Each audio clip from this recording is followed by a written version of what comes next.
दर्शक पनि आज हामी एउटा नयाँ खुलासा गर्दैछौँ। कैलालीको राजकाँडामा यो नाम राजकाँडा कसरी रहन गयो, धुलीकोट राजा कति वर्ष यहाँ बसेका थिए र धुलीकोट राजा को थिए, यस विषयमा आज हामी एउटा नयाँ खुलासा गर्दैछौँ। नमस्कार, वैज्ञानिक मिडियामा हार्दिक स्वागत छ। म टिकाराम साउत। दर्शक पनि आज हामी कैलालीको मोहनियाल गाउँपालिका वडा नम्बर 7 को राजकाँडामा छौँ। यहाँ हेर्नलायक थुप्रै ठाउँहरू छन्।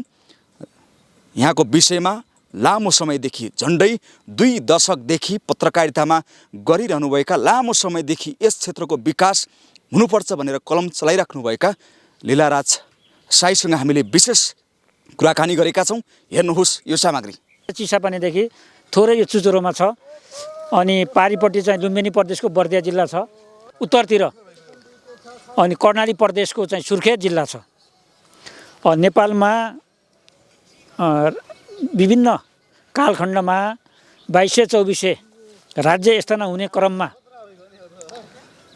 हाल कालीकोटको चाहिँ राजकोट नगरपालिका र उहिलेको चाहिँ जुम्ला सिजा राज्य अन्तर्गत पर्ने राजकोट एउटा गाउँ थियो। त्यो राजकोट गाउँमा बर्मा थरका क्षेत्रीयहरू राजपूतहरू बस्थे।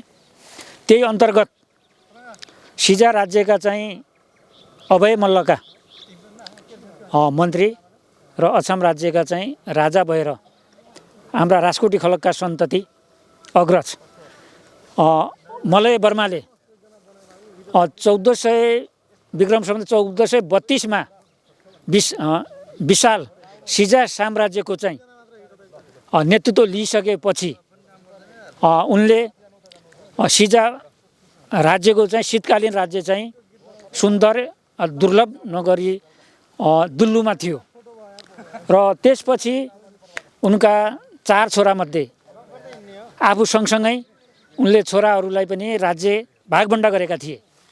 जेठोलाई पहिला दैलेख र पछि चाहिँ सल्यान, माइलो मेदनी सुमेरु बर्मा सल्यान, माइलो मेदनी बर्मा जसको उपनाम जगती छिन् उनलाई जाजरकोट र चाहिँ सिजा, साइलो पिताम्बरलाई रुकुम र कान्छो संसारी बर्मालाई अन्तिममा चाहिँ दैलेख राज्य अन्तर्गत थियो र उनको छोरी चाहिँ बलिराजलाई चाहिँ अन्तिममा 1461 मा सिजा राज्य चाहिँ दान गरेका छन्। त्यही अन्तर्गत दुल्लु राज्यका प्रभात रायले 1625 मा दुल्लुबाट छुट्टिएर 1625 मा यो धुलीकोट क्षेत्रमा स्वतन्त्र राज्य स्थापना गरेका थिए। उनका करिब 14 देखि 15 पुस्ताले 1625 देखि करिब 2002 सम्म यहाँ चाहिँ राज्य चलेको छ। नेपालमा 2224 राज्य विस्तार हुँदै गए, थपिँदै गए। त्यसै गरी गण्डकदेखि पश्चिम 22 र पूर्वतिर चाहिँ 24 भन्ने रहेछ। त्यही 22 र 24 भयो। त्यसमा सरसाना उपराज्यहरू पनि छन्। त्यसै अन्तर्गत यो राज्यको चाहिँ कैलालीको चाहिँ मलवारा क्षेत्र, बर्दियाको कतरनियादेखि दक्षिण क्षेत्र, सुर्खेत डोटीको चाहिँ घाङ्गल क्षेत्रसम्म यसको चाहिँ क्षेत्रफल रहेछ। यो आर्थिकमा निकै सम्पन्न राज्य हो र 2224 राज्यमध्येका सबैभन्दा जग्गा जमिन तराई भूगोल भएको चाहिँ यो धुलीकोट राज्य अन्तर्गत पर्थ्यो र उहिले अछाम, दैलेख, कालीकोट, जुम्ला, डोल्पा, बाजुरा समेतका मान्छे हाम्रा पुर्खा हाट आउँदाखेरि अहिले हालको चौकुने जङ्गलघाट, गुटु चौकुने र कुइने घाटगाउँ कुइने हुँदै अनि यो हाल मोहनियालकै 7 नम्बर मालचाना भएर बलचोड, डुँडेजाडी झरेर राजापुर हुँदै मैलानी हाट जाने चाहिँ बाटो रहेछ। त्यही क्रममा पछि यो ठाउँमा राजाले पनि बस्ती बसाले थुप्रै, अनि यसको तल ढक्कने छ। विभिन्न जात जातिका मान्छेहरू बसेर पछि यो डाँडैभरि बेला बखतमा बस्ती आएर चाहिँ भयो र यिनी राजाकै पालामा अधिकांश चाहिँ तराई चाहिँ निकै चाहिँ घना जङ्गल भएकोले अनि दाङबाट चाहिँ थारू बस्ती ल्याएर बाँके, बर्दिया, कैलालीका धेरै भूगोलमा थारू बस्तीहरू बसाल्न सुरुवात गरेका भन्ने पनि हामीले सुन्न पाएका छौँ। करिब 2000 को दशकमा यहाँका अन्तिम राजा एउटा राजकोटी खलकका साहित्यरका थिए। पछि उनले चाहिँ आफ्नो उपाधि चाहिँ राखी अन्तिममा चाहिँ देशैभरिका चाहिँ शाहीबाट चाहिँ शाह हुँदै लेख्ने क्रममा धेरैले चाहिँ शाह लेख्ने क्रममा यहाँका धुलीकोटका अन्तिम राजा नरेन्द्र विक्रम शाह लेख्नु भएको छ। उहाँका चाहिँ 3वटी श्रीमती बिहा गर्दा पनि उनीबाट चाहिँ सन्तान भएन, निसन्तान भए।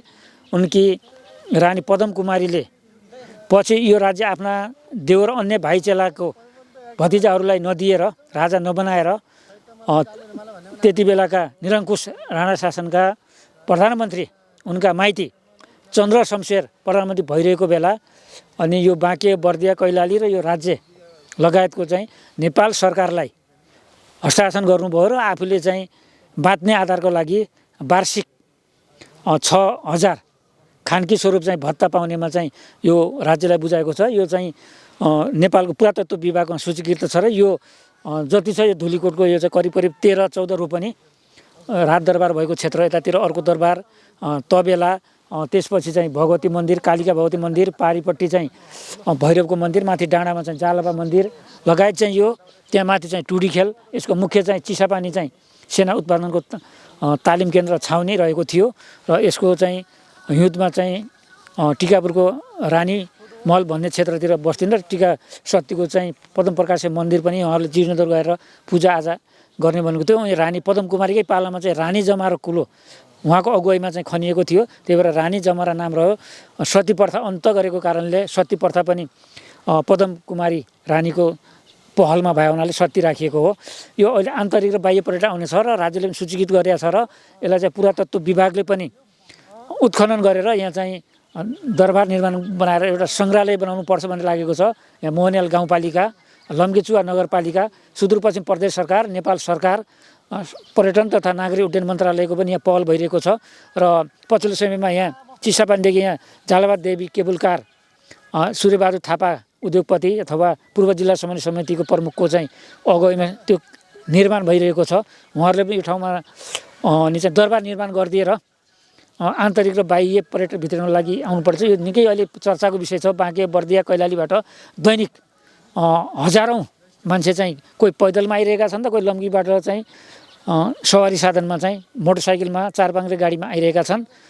यो एकदम चर्चाको विषय रहेको छ। यहाँ यो ठाउँमा आएर अवलोकन गर्न सुन्दर हावापानी छ। गर्मीमा चिसो हुने, चिसो मौसममा चाहिँ घाम लाग्ने, यहाँ माथि डाँडाबाट चाहिँ त्यो मालिकाको डाँडाबाट बिहानैको सूर्योदय पनि हेर्न सकिन्छ। यो पर्यटकको प्रचुर सम्भावना भएको ठाउँ। यसको विकासका लागि चाहिँ सबैको ध्यान जान जरुरी छ। पारिपट्टि चाहिँ हिमाल देखिन्छ। यो डाँडाबाट तलतिर माखुराको जालो जस्तो चाहिँ कर्णालीको चाहिँ 17वटा ठाउँमा कर्णाली बाँडिएको एउटा सुन्दर दृश्य देख्न सकिन्छ। माथितिर चाहिँ एकदम सुन्दर हिमाल देखिन्छ। चीन र नेपालको सिमानासम्म देख्न सकिन्छ। यो इट्टा पनि छन्। यो उही जमानामा बनाएको यहाँ धेरै ठुलो इट्टाहरू छ। यो पुरै अहिले यो चाहिँ यो झाडीहरूले चाहिँ भरिएको छ। यहाँ इट्टा यो इट्टा चाहिँ यहाँ तलतिर नै यहीँ चाहिँ खनेर चाहिँ यहीँ पकाएको भन्ने त्यो ठाउँ पनि देखिन्थ्यो। त्यहाँ रानीले नुहाउने अनि कुवा पनि रहेछ, खानेपानी पनि रहेछ। त्यो अहिले पछिल्लो समयमा त्यो अहिले पुरिएको छ, बस्ती बसिएन। यो इट्टा चाहिँ यहीँ उत्पादन गरेको 3 तलाको दरबार थियो भन्नमा चाहिँ हामीले सुनेको। मैले पनि पहिलोचोटि चाहिँ यहाँ रिपोर्टिङको लागि चाहिँ 70मा आएको थिएँ। 70 सालमा म पनि पहिला करिब 35 वर्ष यस साबीको चाहिँ सुँगुरखाल गाविसको वार्ड नम्बर 6 बसे। पछिल्लो समय नि म पनि त्यही पुर्खाको चाहिँ सन्तति भएको कारणले हाम्रा पुर्खा मलय वर्मा स्मृति प्रतिष्ठान भनेर चाहिँ एउटा चाहिँ प्रतिष्ठान बनाएर अनि यो क्षेत्रको विकास पुनर्निर्माण र सङ्ग्रहालयका लागि र राज्यलाई पनि सरकार निकायलाई पनि घचघचाउनको लागि हाम्रो त्यसको म अध्यक्ष छु। त्यसतर्फबाट पनि हामीले चाहिँ पहल गरिरहेका छौँ। अहिले चाहिँ यो विभिन्न नागरिकहरू यहाँका नागरिकले घर छोड्दै गइरहेका छन्, यसलाई कसरी लिनु भएको छ? राज्य विस्थापित भइसकेपछि यहाँ पानीको पनि अभाव भयो। पानीको अभाव भइसकेपछि तराईमा त्यति बेला व्यापक औलो थियो, तराईमा जान सकिँदैन थियो। अनि तराईमा 32 सालपछि औलो उन्मूलन भइसकेपछि अनि यहाँ पनि पानीको अभाव भयो। तराईमा चाहिँ केही सुविधा भयो। बस्ती चाहिँ बस्न सुरु भएपछि यहाँ राजकाँडा, धुलीकोट र चाहिँ लम्कीतिर चाहिँ बस्ने सुरुवात भएको थियो। पछिल्लो समय पूर्ण रूपले त्यहाँ यातायातको पनि सुविधा भइसकेपछि औलो पनि पूर्ण रूपले उन्मूलन भइसकेर त्यहाँ पनि बिजुली बत्ती, सडकको सुविधा र चाहिँ उच्च शिक्षाको पनि त्यहाँ स्कुल भइसकेपछि अनि यहाँको बस्ती चाहिँ विशेषतः त्यहाँ बस्यो। यहाँ बाँझो रहेको थियो र 60 सालदेखि पछि लम्की टिकापुरका चाहिँ व्यापारीहरूले ठाउँ बनाउनु पर्छ। लम्की टिकापुरदेखि राजकाँडा, यहाँबाट बाबियाचोट बड्डीचोट भएर अछाम दैलेख सुर्खेत जङ्गलकाट भएर जाने बाटो पनि बनाउनुपर्छ भन्ने हिसाब चलिसकेपछि त्यहाँका व्यापारीहरूले चाहिँ यहाँ अहिले अधिकांश लम्कीका व्यापारीहरूको जग्गा छ चाहिँ राजकाँडामा। यहाँको स्थानीय बासिन्दाको कम थियो। उहाँहरूले अहिले चाहिँ यहाँ एक रोपनीको 7-8 लाखसम्म चाहिँ पुगिसकेको छ। अनि यहाँको चाहिँ स्थानीयको चाहिँ थोरै बचेको छ र अहिले चाहिँ अनि यहाँ चाहिँ केबल कार बन्ने भइसकेर यातायातको चाहिँ पहुँच भइसकेपछि यहाँ व्यापार व्यवसायका लागि होटलहरू होमस्टेहरू चाहिँ सञ्चालनमा आइरहेका छन्। नाम चाहिँ कसरी रह्यो? राजकाँडा चाहिँ पुरानो हिसाबले चाहिँ यो एकदम सुन्दर राजा पनि बसेको र यो अब घङ्गारुका अन्य पनि काँडा भए हुनाले राज र त्यसलाई जोडेर चाहिँ राजकाँडा बनाइयो। यो चाहिँ एउटा धुलो पनि उठ्थ्यो अरे यो ठाउँमा पहिला दरबार बन्दाखेरि, त्यही भएर यसलाई धुलो उडेको कारणले राजाहरू कोटमा बस्ने हुनाले धुलीकोट भन्ने यसरी नामाकरण भएको चाहिँ मैले सुन्नमा पाएको थिएँ। अब यसको भविष्य के छ? यसको भविष्य चाहिँ उज्जवल छ। यो चाहिँ नेपाल सरकारले पुरातत्व विभाग र चाहिँ नेपाल नागरिक तथा पर्यटन मन्त्रालय संस्कृति मन्त्रालय मार्फत यसको चाहिँ भग्नावशेषलाई उत्खनन गरेर यो ठाउँलाई चाहिँ राज्यले चाहिँ यो दरबार यहाँ मन्दिरहरू पुनर्निर्माण गरेर यसलाई सङ्ग्रहालय बनाएपछि र त्यहाँ चाहिँ केबल कारमा मान्छे आउँछन्। केबल कारमा किन आउने त? यहाँ हेर्न लायक के छ त? नयाँ कुरा के हेर्ने? अनि त्यहाँ मन्दिर हुन्छ।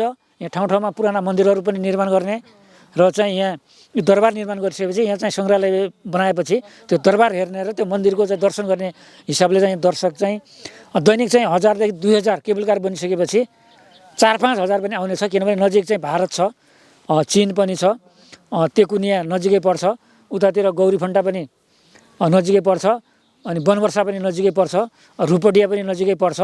अनि पर्यटन व्यवसायहरूले चाहिँ चन्द्र ढकालले चाहिँ देश 7वटै प्रदेशमा चाहिँ एक केबल कार चाहिँ बनाउने उहाँको चाहिँ एउटा उद्देश्य रहेको छ। त्यो अनुसार यहाँ चन्द्र ढकाल र चाहिँ सूर्यबहादुर थापाको टिमले चाहिँ केबल कार बनाउँदैछ।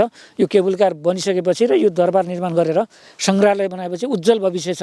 यहाँ पर्यटनको चाहिँ होटल व्यवसाय, फलफुल तरकारी अदुवा लगायत केरा लगायतको चाहिँ फलफुल र को चाहिँ व्यवसायहरूको चाहिँ पर्यटन वितरणको लागि चाहिँ कृषिको चाहिँ एकदम प्रचुर सम्भावना छ। अन्तिममा चाहिँ यहाँ चाहिँ खानेपानीको अभाव छ।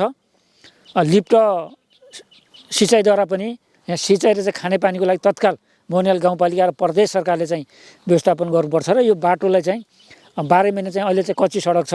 प्रदेश सरकारले पनि बजेट हालेर चाहिँ स्तर उन्नति गर्न लागिरहेको छ। यसलाई छिटोभन्दा छिटो सडक स्तर उन्नति गरेर यहाँ लम्कीबाट चाहिँ बिजुली बत्तीको यहाँ व्यवस्थापन गरेर लाइन विस्तार गरेर अनि यताबाट पैदल आउने मार्ग पनि चलिरहेको छ, त्यो पनि व्यवस्थित गरेर अनि यहाँ चाहिँ पहिलो पानी चाहियो र त्यसपछि चाहिँ सडकको चाहिँ 12 महिना चल्ने व्यवस्थित सडक भएपछि यहाँ चाहिँ कोजात पूर्णिका दिन चाहिँ यो जाल्पा देवी मन्दिरमा चाहिँ पूजापाठ हुन्छ। अनि बाटो त्यति बेला चाहिँ भत्किएको हुन्छ, सफाइ नभएको कारणले सबै मान्छे आउन सक्दैनन्। अब यो केबल कार बन्ने बित्तिकै बाटो चाहिँ पिच गर्नुपर्छ। कालोपत्री गरेपछि यहाँ थ्याक्न नसक्ने यहाँ व्यवस्थापन गर्नुपर्छ। पर्यटन आएर पर्यटनले खोजेको चिज फलफुल तरकारी खानेकुरा चाहिँ यहाँ सहज र सुलभ र सुरक्षित स्वादिष्ट खाना र सुरक्षित बासको व्यवस्थापन गरेपछि यहाँ सूर्योदय हेर्ने, हिमालय हेर्ने लगायत पर्यटक हेर्ने यहाँबाट चाहिँ अनि सुर्खेत दैलेख कालीकोट जान पनि छोटो दूरी छ। यहाँबाट 6-7 किलोमिटरमा चाहिँ हामी सुर्खेत र कैलाली जोड्ने कर्णालीको पुल कुइने पुलमा पनि पुग्न सकिन्छ। यसबाट डाँडे डाँड चुरे गएपछि मोहनियालको चाहिँ सुँगरखाल चोसेकाँडा राजकाँडादेखि चाहिँ उता हामी चाहिँ पन्डन हुँदै कटौँजे हुँदै चाहिँ खानी डाँडासम्म यो चाहिँ चुरेको यो डाँडा हो, यो जोडिएको छ यसबाट पनि। अनि सडक यातायातको चाहिँ काम चाहिँ भइरहेको छ। यसलाई चाहिँ छिटोभन्दा छिटो गर्नुपर्छ।